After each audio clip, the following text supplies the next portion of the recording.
செய்திகள் வாசிப்பது நித்யா.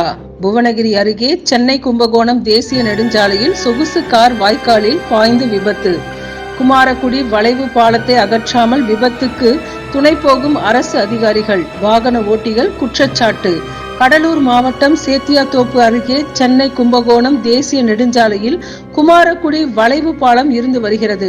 இந்த பாலத்தின் வழியாக செல்லும் சாலையில் சென்று கொண்டிருந்த சொகுசு கார் ஒன்று திடீரென கட்டுப்பாட்டை இழந்து 25 அடி உயரம் பறந்து வடிகால் வாய்க்காலில் பாய்ந்து விபத்து ஏற்பட்டது.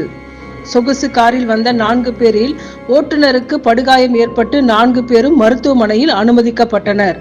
இவ்வாறான சூழலில் தொடர்ந்து விபத்து ஏற்பட்டு வரும் இந்த பாலத்தில் போதிய பாதுகாப்பு ஏற்பாடுகளை அரசு அதிகாரிகள் செய்யவில்லை எனவும், முக்கியமாக சேதம் அடைந்துள்ள இந்த பாலத்தை புதியதாக மாற்றி அமைக்க வேண்டும் என வாகன ஓட்டிகள் கோரிக்கை வைத்து வருகின்றனர்.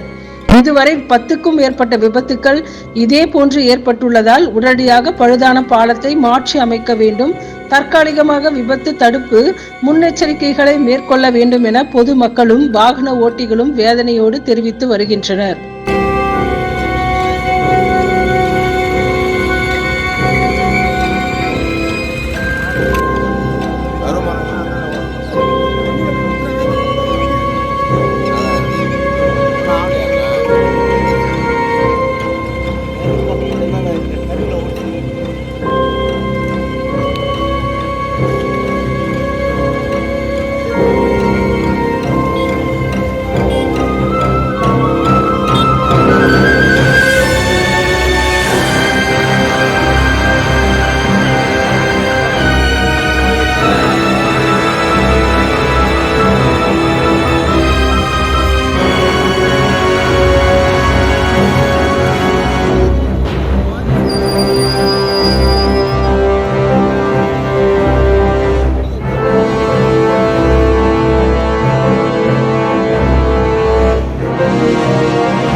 இந்த சேனல் மக்களுக்காக செயல்படுகிறது என்று நீங்கள் நம்பினால், வாய்ப்பிருந்தால் எங்களுக்கு முடிந்த உதவியை செய்யுங்கள்.